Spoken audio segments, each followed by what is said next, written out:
Before we get into anything, Yeah. they played an exhibition game. So is it still optimism because the season is far off, or does the exhibition game trump things?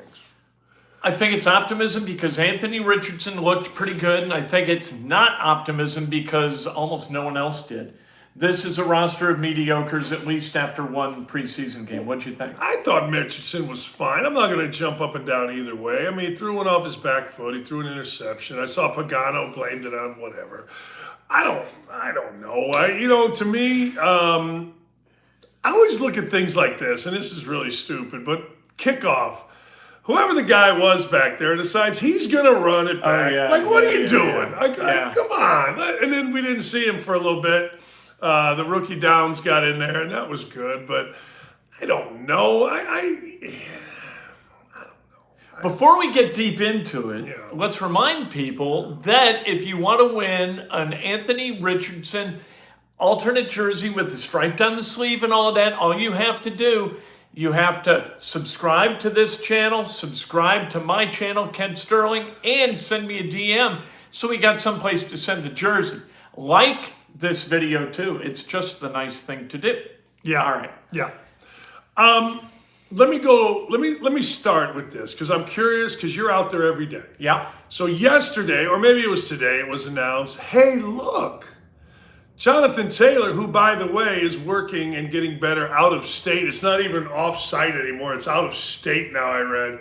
He is expected to be back in camp. What does that mean? Well, it means he's going to be back in a hoodie. All right. Walking the sidelines, Wait, not supporting playing his in camp? teammates.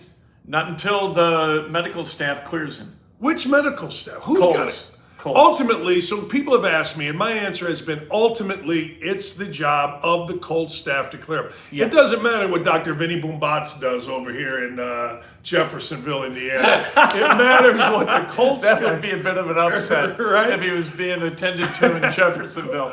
Not a good thing. I heard he's in Green Bay. You I did? heard that there's like an ankle foot guy in Green Bay. So you're saying, just to clear this up, because I think it needs cleared up. Yeah. When they say we expect him back at camp, they're not expecting number 28 on his back and him in shells playing football. No. No. They expect him in a hoodie, dapping guys up, looking like he's sulking. Until the medical staff clears him and then he's on the field and he's good to go. Okay. And if that happens, this offense gets interesting. Then we can speak with some optimism about what the Indianapolis Colts are going to do. Because if you give him that kind of space, I mean, Matt Ryan couldn't attack outside the numbers, couldn't attack outside 20 yards. So you've got about a 40-yard by 20-yard expanse to defend. So you can put 8 in the box and not sweat it. With Richardson, it's totally different. Yeah. I mean, we saw it a little bit yesterday. There were some decent runs. Evan Hull, I think is his name. He's a Northwestern kid. You hate to do a show, and you're supposed to do a show where you give opinions, right? You're supposed to give opinions, and I try to give honest opinions most times, and I watched the Colts, and I thought to myself, it doesn't look overly talented, doesn't look anything that's special. There isn't anybody that you're like dying to watch for him break out, although maybe the Downs kid is the guy we want to watch break out, but Richardson's the one guy. You want to watch him break out, I guess. And what does that mean? That means interception free? I don't know. Every once in a while, you're going to see him do something where you go, wow. Yeah. Like when he trucked the defensive back. Yeah. He road graded him. It was awesome. Yeah. We haven't seen a quarterback do that since Luck. Luck did. Yeah. He can run away from people. Pharaoh Brown screwed up a run by holding.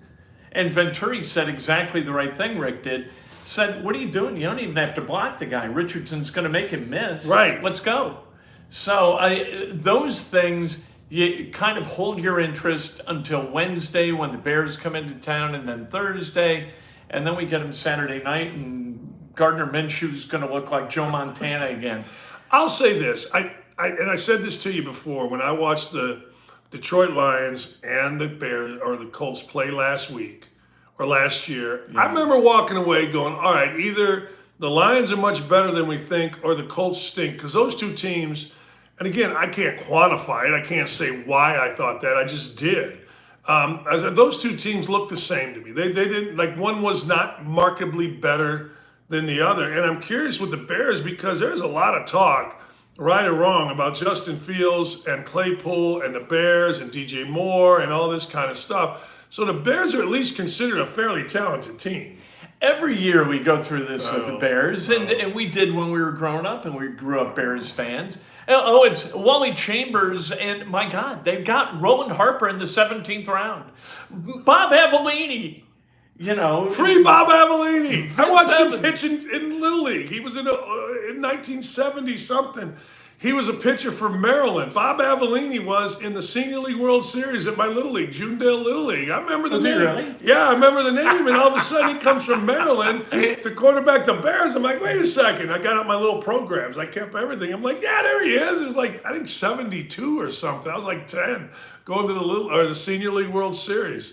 Yeah, but I digress. But no, does every team do this? Like, does every team go through? Because I feel like the Colts, all right, and this is, I'm sure people are tired, but I feel like the Colts get so overhyped here by our own media. Like, everybody's great, everybody's terrific. And maybe that happens in every town. Maybe, I don't know. Does Chicago overhype the Bears every year? Yes. I think so. Yeah, Chicago media is brutal. No. They're pie-in-the-sky idiots.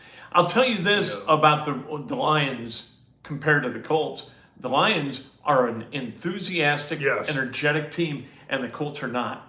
The Colts go through preseason and workouts in training camp as though, look, we got 6 weeks to get ready, and then it's a 17-game slog, so, it's not that important to play great week 1, and that's how you lose 8 of these things in a row. Yeah. No, you're so right, and you could feel that, and I hate to say this because he seems like a meathead, but that's Dan Campbell having the football mentality. People, well, he's a meathead. Well, the football mentality is a cliche because it's been in football for a zillion years. It's something that is there.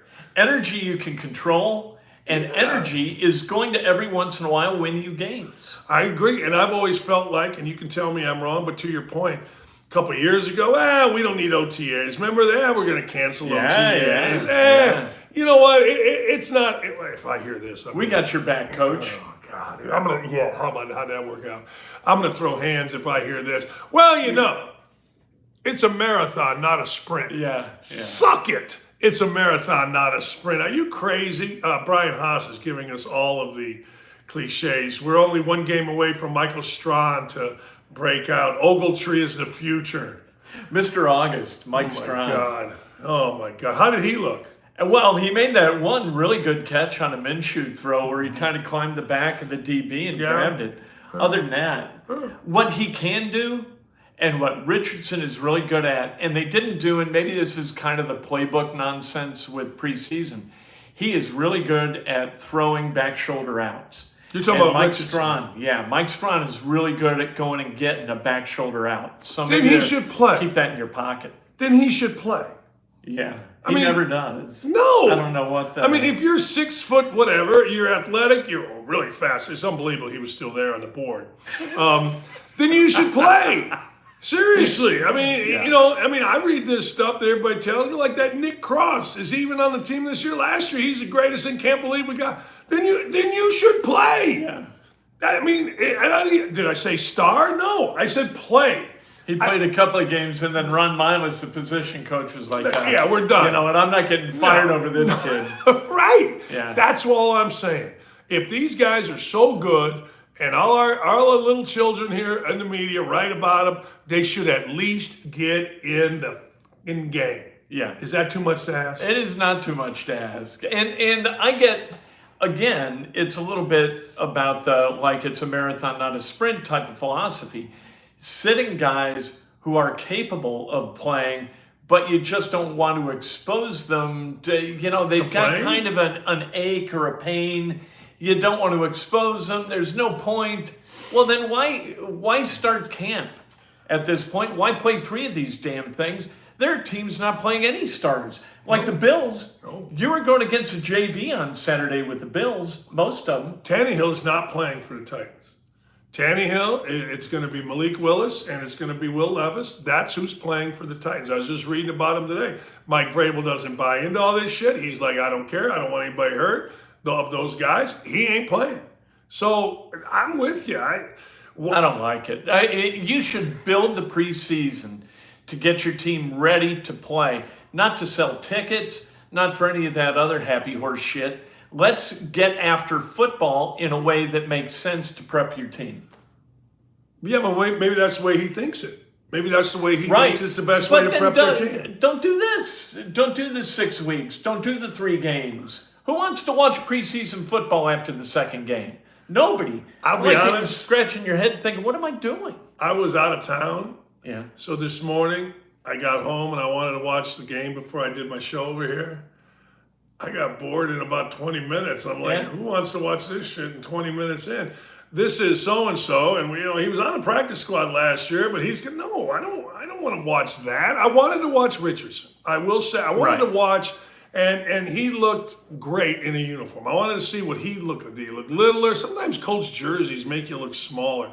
What did you think of Braden Smith not starting at right tackle? Was that I don't know what's wrong with his knee. Is that a thing? Yeah. But I did think that Blake Freeland is really not ready. Uh-huh. Like that wasn't so good. No, that was good for Braden Smith. Yeah, it was. Like we always talk about Wally Pipp. Don't get Wally Pipp. Don't sit out the next thing you know. Maybe I can get another extension. No. Put his ass in there. I want more money. You know what I mean? But no, I saw that and I thought Ryman looked good though.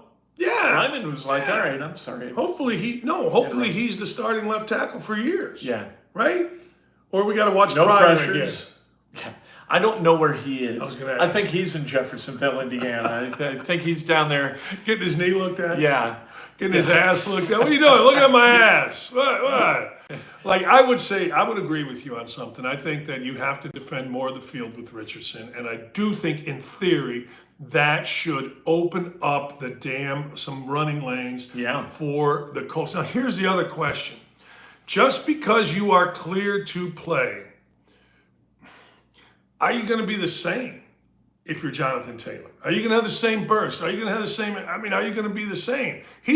I feel like Jonathan Taylor, to be a good NFL back, you got to be here. I feel like Jonathan Taylor's been all over here between injury, contract, all that nonsense. I don't know. That's a really good question. I always go back to what Reggie Wayne said. I know Reggie Wayne wears you out specifically.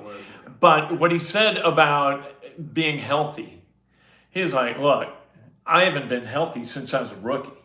You got to figure out a way to be productive with the aches and the pains and the dings that you pick up. And if you can't do that, you can't play in the NFL. And maybe that's where Jonathan Taylor is. Maybe Jonathan Taylor has a legit thing that he can't play with, and he's trying to figure this out and get back on the field, make his $4.3 million, and smile and do things for the community and be a nice guy again. Man. Well, let me ask you. Do you think that there is a weapon other than Jonathan Taylor back there? Like Deion Jackson has seemingly been here and had a couple good games. We talked about the Evan Hall kid who's okay. So one game in, did anybody pop to you as a weapon? Not at any level. Downs is really kind of interesting to me. He looked really little on the field. Man, he looked little. He looked little. And Minshew was asked last week at some point, you're throwing it a lot to Downs. And Minshew goes, he's always open. Is he always open because he's really good or because the DBs for the Colts absolutely suck? Well, that's what we're going to find out Wednesday and Thursday. I'll say this. I was reading up. You brought a book here, a draft book back in April. Yeah. And I was reading up on Downs. And one of the interesting things about Downs is they talked about his ability to get open. They talked about his burst, his quickness, and then they talked about his ability to run with it after the ball. And I think that translates. I think that, how many of those slot guys or whatever you want to call, whatever Belichick calls them, were just little guys, Edelman and some of these guys, Amendola, that were just quick and could get open. Yeah, right. And if you think about the Colts last year, did they have anybody that was quick and could just get open? Like last one I remember was T.Y. Hilton, but he was more of a wide receiver, but just quick and can get open. He's going to be open. So I look for him. I trust him. Nope. None. I can't think of any. I'm going back like Terrence Wilkins was a guy like that, but he wasn't that. No. They haven't had a guy like that. No, and that's why I like that draft choice because it's different from what you have. Right. Like if you were going to draft another wide receiver like Michael Strahm, that is the greatest player ever, we think 10 years from now he's going to be okay, be able to catch 3 balls, great. But this is a guy that's totally different than anything else they have. And when I watched him yesterday, it did make me go, huh. He better learn that T.Y. Hilton, Marvin Harrison get down quick move. Yeah. He better learn that shit quick. Yeah. Because he's little. Right. He's little on little. Yep. And it was interesting hearing Steichen and Jim Bob Cooter talk about different characteristics within the same position group, because what we've always heard is that, we've got a prototype. We got 6'4" wide receivers. Yeah. We've got this at tight end. They like guys who are different, that can be deployed in different ways in different formations. And I think that that's a step in the right direction. I never understood the other thing. Why are you drafting replicants? Who wants that? I'd rather have some of this, some of that, and kind of mix and match depending on the opponent. I don't disagree. In basketball, everybody did that. They tried to draft the Chicago Bulls. Everybody's 6'5", and they had Rodman, and they had Harper, and they had Jordan and Pippen, and everybody was kind of the same size. But football, I'm with you. I mean, they were also the best at what they did. Right, they're all Hall of Famers. Yeah. How about do that? How about I don't care who you draft, just make sure they're good enough to be Hall of Famers or something like that. That's the move to do, right? Yeah. But I'm with you. Can't look, if I got another guy like, I don't know, a possession receiver like Pittman, I got that. I mean, I don't know if Zach or Alec Pierce is any good, but I know Downs is different, and I'm willing to give that kid. I'm willing to give Pierce a chance, but you know what? He dropped the first ball that he got this year. He dropped the first one that he got last year. This is preseason. It doesn't matter. The great Jerry Seasting said to me, how did you play in the league that long? He goes, Dan, I had to make every open shot. Yeah. If I missed open shots, I was going to be out of the league in 10 minutes.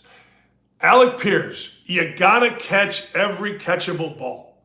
Like, no one's asking you to go over someone's head and David Tyree it or any of that, but you gotta catch every single catchable ball, period.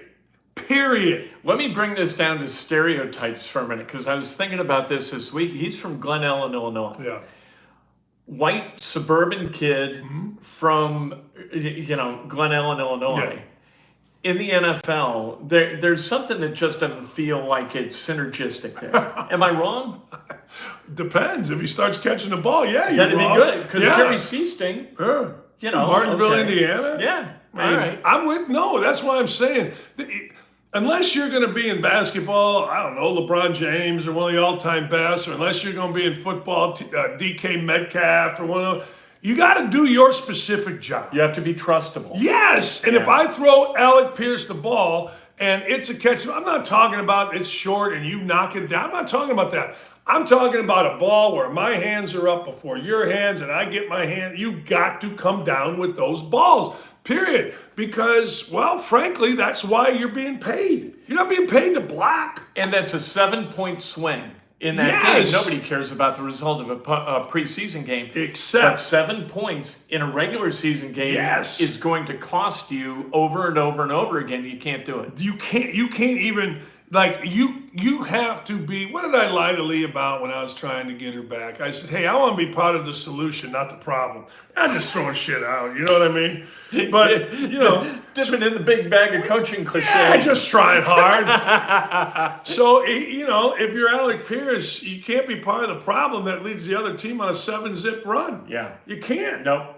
And if you're Pharaoh Brown and every tight end on this roster, if you're going to grade them from 1 to 10 is a 6, you're going to fall by the wayside if you're going to hold against guys that you shouldn't even bother to block.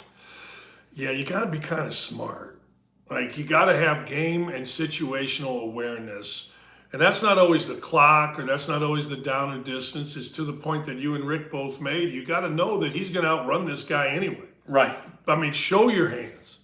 Move your body if you got to delay him for a minute, but put him behind you. Yeah, I mean, that'd be hard to do because you think you're getting hit, but show him hey, I'm not, but I'm moving my feet to try to slide in front of you to at least give you a split second extra. But That's something that, well, that's a whole different question. So let me ask you this: with a 21-year-old inexperienced quarterback, with probably, I don't know, I mean, let's just say for the sake of argument, Jonathan Taylor's out for a few weeks.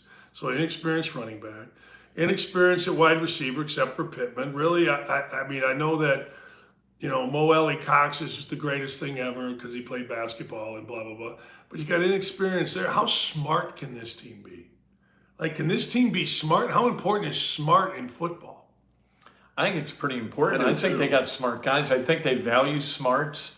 I think that maybe disproportionately they value smart in the evaluation process. I think they go out and get smart guys. I think that's why they drafted 2 guys out of Northwestern. And you talk to these guys. This isn't like, I always bring this guy up and I feel terrible, but Antonio Morrison, when you walked up to Antonio Morrison, you were about 30% certain that he was going to rip your head off when you asked him a bad question. These guys are very polite. They're very nice. Like Nyheim Hines, incredibly nice. Oh, yeah. Zaire Franklin is just an awesome guy. Ogletree, really, it's the only mean guy really is Quentin Nelson, and now he's become kind of nice with the media. Yeah, because he's no longer the greatest lineman in the history of football. That shit'll humble you, where you can show up, grunt, take a dump, wipe your ass in front of a media guy, and they'll go, "Oh, he's the greatest, man. He's the greatest six." But now, when you're not so good, you're like, "Wait a second, I better be changing my tune a little bit. I better switch that." But no, I mean, to your point though, I know they're smart, but I guess football smart. Like Farrell Brown may be Mensa. He may be on the same thing as Frank Reich, who, by the way, got shut out in an exhibition game, but that doesn't matter. But it's still nice to see. Strong green. Huh? Strong green, bright green, strong go. Woo! We're climbing mountains. We're all climbing Everest. He is going to drive them crazy. People in Carolina are in for a real treat. I want to go back to Antonio Morris. There was an era where Antonio Morris could have played. I mean, other than the crime. I think he got beat. But there was an era. The guys were that way in football back in the and they still are, just not for the Colts. Okay. But there are guys like that. All right. Yeah, you had guys like with the Bears, Antonio Spellman. Right. Who is psychotic. Oh, he's walking down the street naked, looking like... in Wake Forest, and that shit doesn't fly in Wake Forest. I'm just thinking, no, it doesn't. I was saying there was a guy with the Eagles named Tim Rosovich who used to set himself on fire. He was like a middle linebacker, and I don't know. And everybody said, "Yeah, I don't want to run by him because he punches you, he hits you." There was a time when Antonio Morris would have been a factor of nonviolent crime division. I'll tell you what worries me a little bit about Anthony Richardson. And this may all change. I mean, they haven't played a meaningful game. They played one preseason game. I don't hear him talk about winning. I hear him talk about developing. I hear him talk about, I've got to do this, I've got to do that. It's never win. And I think a quarterback in the last 4 minutes of the game, like Manning, has to be wired to figure out, how the hell am I going to win this game? What do I need to do to win? Not how do I need to get my feet calm? How do I need to deliver the football? All of this stuff. How do I win? I think that's an important component. I think 2 things. Let me add to that. Saying we. It's got to be we. Yeah. We, not I. It's got. I saw a quote by him the other day, and it was all I. And I'm like, whoa. One of my listeners pointed it out, and I'm like, whoa. To the part about winning, God, you're so right. I mean, if you're a leader, if you're the guy that everyone is looking to, what are you looking to the guy to do? Throw a ball 90 yards in the air and go, "Oh, that's great." No, you're looking to him to figure out how to win. That may be, ladies and gentlemen, you may just have heard the best point made on 2 Big Brains. And not surprising, it was not by me. It was by Ken. That's true. I don't hear that either. You're right. You're exactly right. When you come into a huddle, that's what those guys want. That's what they want. How are we going to win? Do I believe this guy is going to take us where we need to be? And it can be as simple as, is he going to take us there on this drive? Right. Because with Richardson, that's what it's going to be. It's going to be a culmination of a game, not necessarily a bad throw or a great throw or a bad decision or a good decision. It's going to be the whole. I don't know if they have a plus-minus system. I don't know what analytics they use to grade a quarterback. I know QBR and all that stuff. But I don't understand all that. I wonder what the Colts use to grade a guy, because if they have a grade that lends itself towards winning, not just how you play, that's going to be interesting, because right now you're so right. I don't see Richardson ever talking about winning. Never. And he didn't at Florida, which No, is a bit of a problem. right. He didn't. Yeah, no, it's short sample size, great league. Right. Maybe, who knows what they had around him. But it was the same thing with Will Levis. I mean, I've told you this story. I'm playing golf a year ago at a friend of mine invited me to his country club up Medina up in Illinois, and a kid comes up to me on the range. He goes, "You Dan Dawkins?" I go, "Yeah." He goes, "What do you think of those Wildcats?" And I assumed he was talking basketball. I said, "They'll be good. I mean, Kel Perry's a good coach." He goes, No. I'm talking football." My head spun around. I threw up split green pea soup. I was Linda Blair, and I'm like, I've never had anybody ask me that before. I asked him, "What do you think?" "Oh, Will Levis is the best." "Okay." Well, he didn't win shit either. No, he didn't. No. I mean, and Craig Krenzel did at Ohio State, and he went to the Bears, and he couldn't play in the NFL. So, maybe that's a little overrated.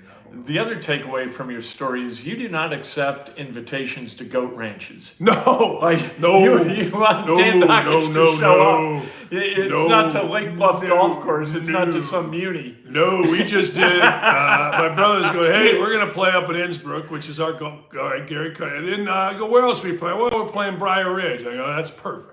The homes are about $3 million a piece. The course is unbelievable. Then I'll be there."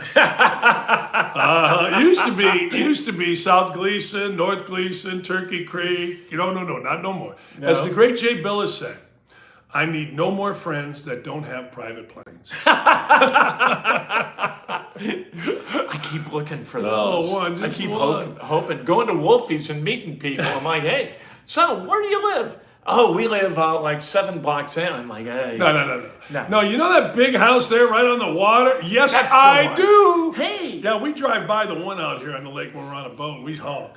And we sit there. We call them our best friends. And they wave back. And we always say, "Well, if they only knew how fun we were." Hey, let me ask you another question about... So, we're going to open it up here in a month. Yeah. The Jaguars played. Now, ladies and gentlemen, I don't know if you know this, but Trevor Lawrence actually threw an interception. Don't go into this crap thinking that every guy in preseason goes like 30 for 30 with no picks. I mean, just stop that when you're evaluating Richardson. But I'm going to say this and keep saying this every week. I'm not all that sold on frickin' Jacksonville as a legit contender in the AFC. That might have been their high water mark, that 9-8 going to the playoffs. They might have crested.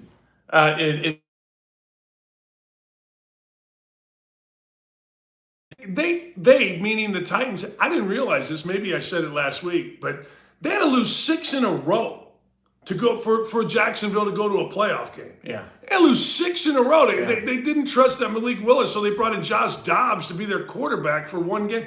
And they got banged up, they got hurt, or else Jacksonville is just another team that didn't make the play. I'm not buying all that crap. I'm not either. No way.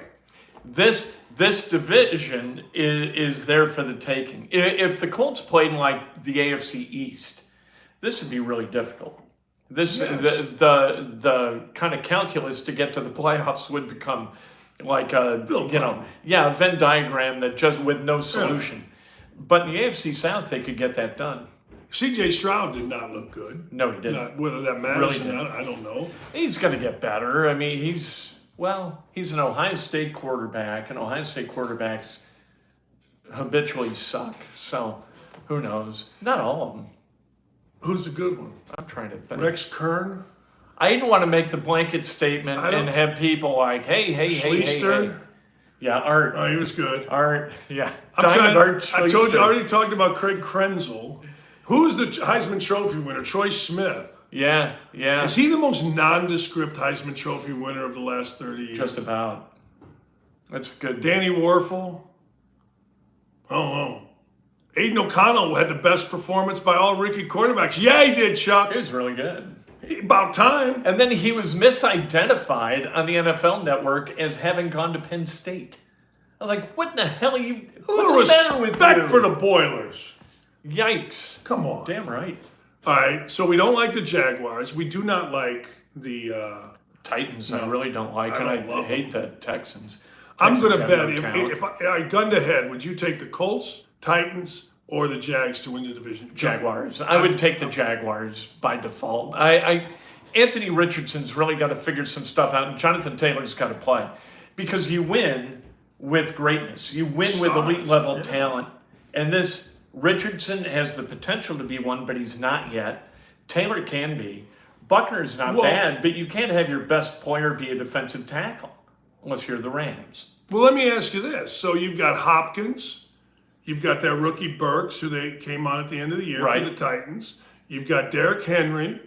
I mean, I don't know if Tannehill's any good, but until further notice, I would say he's not that far below Lawrence, and he's above the other two. They're rookies, for crying out loud. Can Henry stay healthy? Can Hopkins stay healthy? That's a great question, but I think they've got stars. And I think they got a good coach. I think they got a tough coach. He is tough. I wonder, he's been there a while, though. Mm-hmm. When does that toughness thing start to wear on people? Yeah, I'll cut my testicles off for a win, and yeah. Bite your kneacaps. Yeah. Dan Campbell's still making it work up in Detroit, but I think 2 years Vrabel, maybe in. the ship has sailed. He's doing some change here. Vrabel's been away. Maybe he's got to change it. All right, bigger question. Friday night. My birthday's Saturday. Friday night, I'm going to Nickelback, and I'm fired up about it. We've talked about this last week. It's Saturday. What is? Nickelback. I'm going Saturday night. Okay, all right. I just want to make sure you went the right night. Luke Bryan is Friday. Oh, yeah. Yeah, I'm not going. It's too cheesy. So am I a little douchebag because I like Nickelback? No. Really? You like who you like. That's what I'm saying. I was doing a game at Assembly Hall. I don't think it was Assembly Hall. Assembly Hall, somebody put up a sign, Dan Dockets loves Crocs. I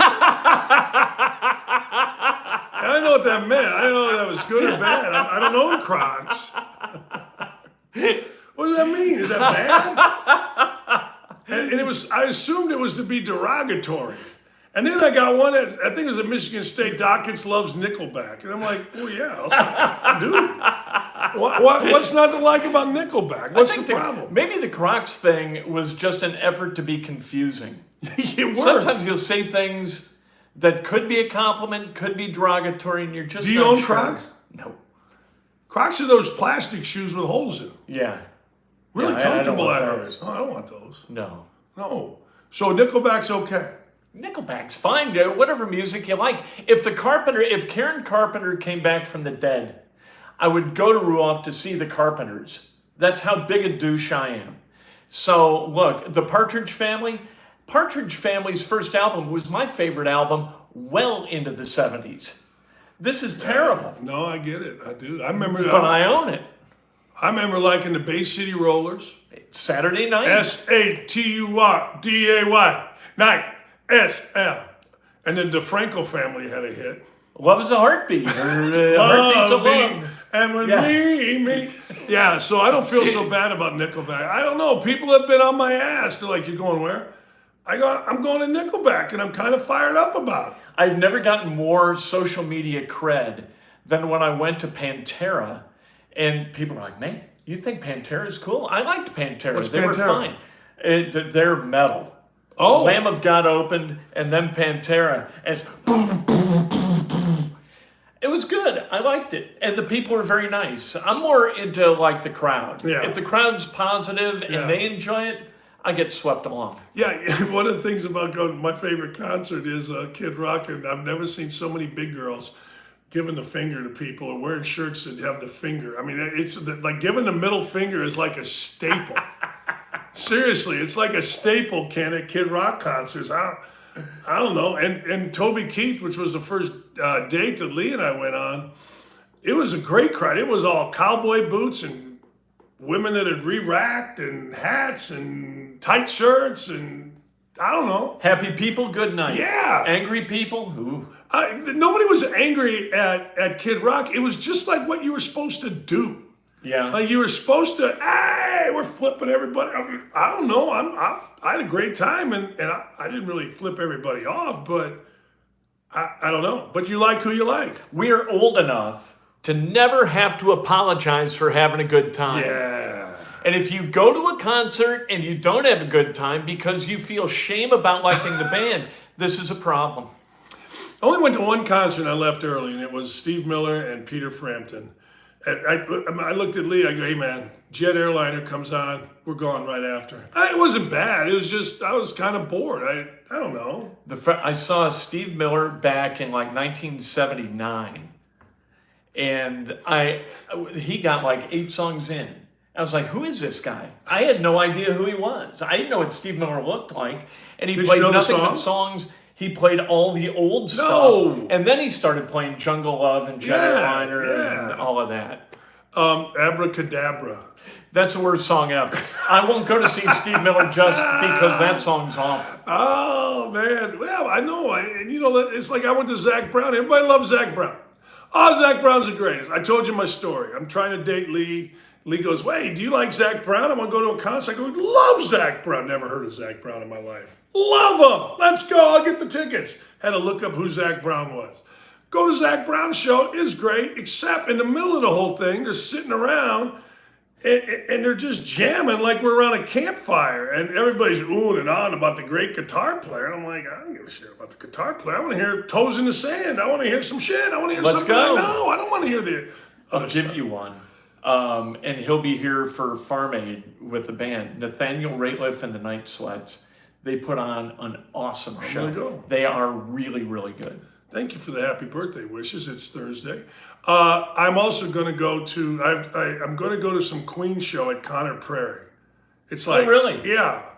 Oh, nice. Yeah. And then I want to go see Little Kiss. You know what Little Kiss is? Midgets dressed up as Kiss. Or what's the right word to say? I don't even know. Did I say the wrong word? Little people dressed up as Kiss. I've never heard of such a thing. Really? Yeah. Yeah, they sing and they're Kiss. They sing. They got the whole get up. Gene Simmons. One dude's got the tongue flowing. Little Kiss. Well, that's... Lee said it was awesome. You imagine? I don't even know. No. Any response is going to be offensive. Everything was. I think I just offended half of the little population because I don't know. I was thinking Mickey on Seinfeld wearing lips. And yeah. You're not real. You're not real. Something's different than you, Mickey. No, what else we got? We got anything else? Well, you care about the World Cup of basketball? You have any interest in this thing? I know Brunson made all his shots and they won by 10. And Halliburton had 12 assists. We love Halliburton here, huh? I'll tell you what. Tyrese Halliburton was dinged up a lot last year, and if I'm paying a guy supermax money, I don't want him doing shit on a basketball court that he's not taking my money for. I would absolutely ban him from playing in the World Cup. It's crazy. Look at what happened to Paul George. Paul George playing on Team USA, whap. It's the basket stand and he's out. I would not, if I were Herb Simon, I'd be like, Kevin, get these guys doing something else. I'm not subsidizing that at my own peril. I'm just not doing I agree. When I saw that, I thought, good for him, good for USA, bad for the Pacers. Because I don't want him hurt. I just, one thing I learned in coaching, maybe the main thing I learned, you can't have your best players hurt. He's their best player. And we have nothing to gain. America has nothing to gain by playing in these things. We should win. If we don't win, we're losers. Players, I guess, have something to gain because... global branding. Yeah, I guess. I don't know. I saw today where James Harden was in China doing a camp, and he just crushed Daryl Morey, his general manager, his president. He said, I'll never play for an organization with Daryl Morey. He's a liar. And literally said it with every Chinese news organization right there with cameras and I think he's due maybe 40 million this year. And that's what he said. He said, I won't play. And that he came out saying that maybe to pander to the Chinese who hate Daryl Morey already. Yes, I think those two issues, pander and get himself driven out of there, because yesterday Morey, or 2 days ago, Morey said that, we're done trying to trade him. Right. And then there's always the pandering part. When did employees become employers? Oh, man. This is a problem. If somebody else signs your paycheck, you owe them something in return, I think. I agree. I totally agree. But it's everywhere now. Employees somehow, the big thing now in business is just ghosting, meaning I'm on a schedule and I just don't show up. And then I show up my next time that I'm on a schedule and act like it's nothing. It's Costanza. I'm not even working. Oh, I was supposed to be here? Yeah, what, was that wrong? I mean, seriously, when did this crap become a thing where employees ghost you, then expect to come back, or I'm paying you 35 or 40 million dollars and I'm being disrespected, and I'm going to call out my boss, the guy who's paying me the $40 million? I mean, what in the hell? You know how much money $40 million is? It's a lot of money. Oh, and I don't think the couple years at Arizona State with that general studies degree would put in $40 million in the coffers of old James frickin' Harden. I had a board operator once at WIBC whose girlfriend called me and said, oh yeah, I won't mention the guy's name. He can't come in today. I said, oh, why? And why isn't he calling? Well, he's too drunk. Oh. I said, oh. So I didn't know whether to admire the honesty, like I'm sick. Yeah. You know, no, he's too drunk. We've got to do something. I was like, oh, well, what I would do is get my ass to work. But I'll figure out a way around this. And calls. I didn't know how to deal with that. How did you deal with it? Well, he was not there long. Yeah. But you have to you have to jump some hurdles. So to make all being that happen. drunk gave him a little bit of coverage for being drunk and not showing up for work. Gave him a little bit of coverage that you couldn't fire him the next day. Well, it gave me pause. It was kind of like, a feint. I was like, what? How do I respond to this? I don't know how to respond to somebody who cannot work because he's too intoxicated. It was unprecedented. Can you imagine? I never even considered it. I want to go the other side. So I call you, or my girlfriend calls you, and I'm too drunk. Was it a night show he was doing, or was it a day show? He was going on from 6 to noon, or 6 to midnight on a Saturday. Right. So on Saturday afternoon, he gets hammered. I'm okay. I got a job. I'll be fine. I'll only have one more, and then I won't stop drinking at 4, and I'll be good by 6, right? But he's not. He didn't. So I'm going to go the other way. So how would you, out there, all you good folks in the YouTube chat right now, how would you walk into work the next day? Yeah, right. Do you walk in arrogantly? Do you not say nothing? Do you immediately walk into your office and apologize, bend a knee? I think that's what I would do. And keep in mind, this is radio. And radio people, there have been episodes of people being overserved as they host shows. Really? Yes. I know this will be a great surprise to people, but it's happened before. We had an intern at the track on carb day who got into the whiskey. This makes me laugh, and I'll mention this person. Terry Stacy was the co-host on the WIBC morning show. Her solution to sober this guy up, the intern, so he wouldn't get fired, was for she and Jeff Pigeon to drink his whiskey before he could drink more of it. God.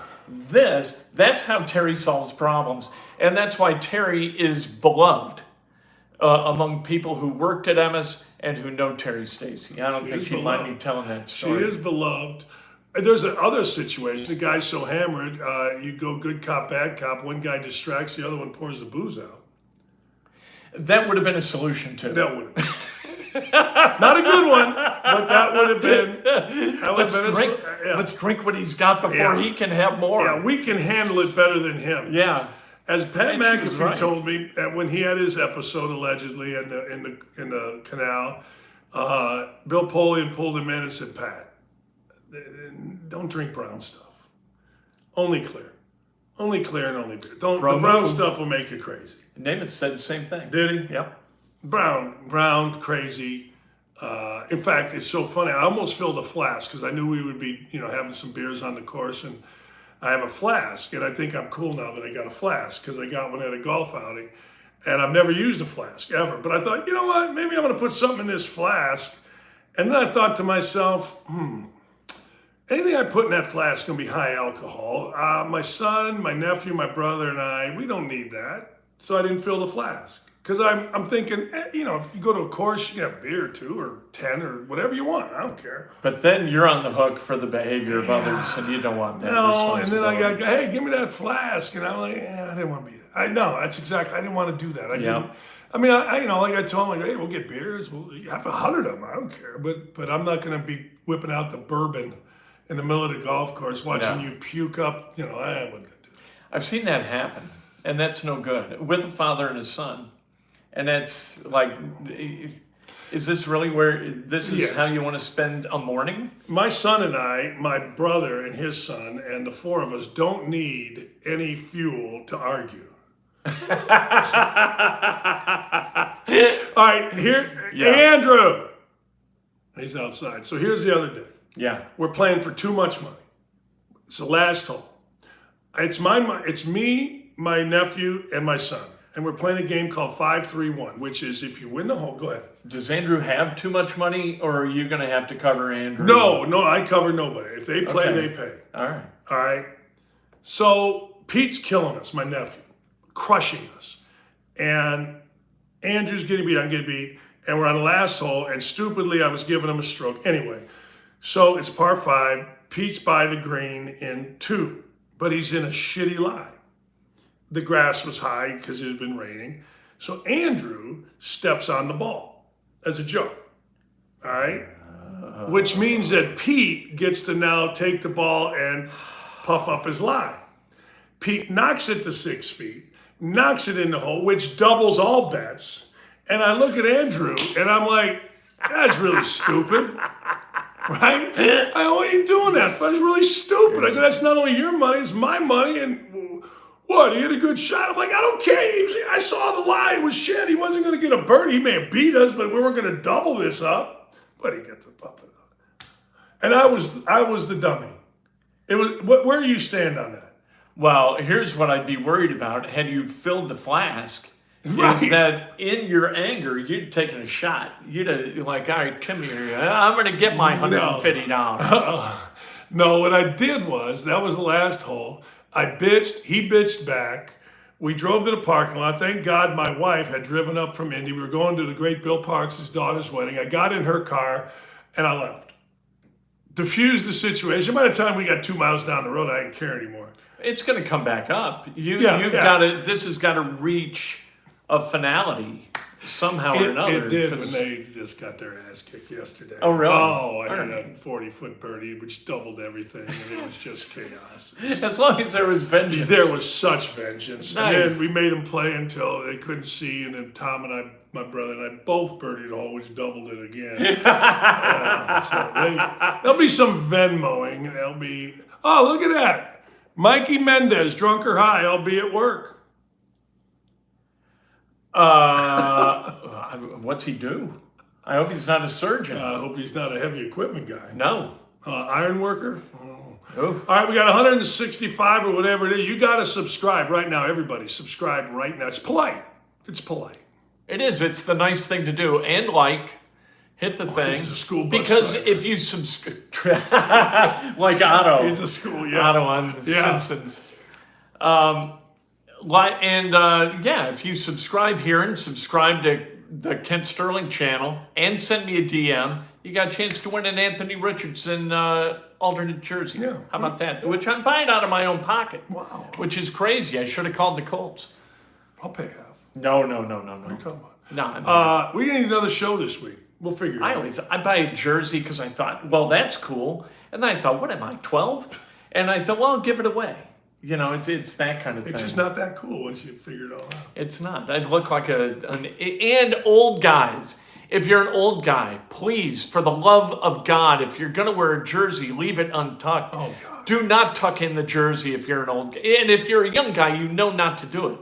Old guys with the tucked in jerseys, jeez, there got to be 28,000 of them at Colts. Oh, that's all. And it makes the waist up to here. And it's belted. And they all look like Herman B. Wells. That's not good. I always imagine Herman B. Wells, who had a thing up to here, if he was sitting at a bar and all of a sudden had a few drinks and he relaxed and his stomach got sucked in, if the pants would just come down to the ankle.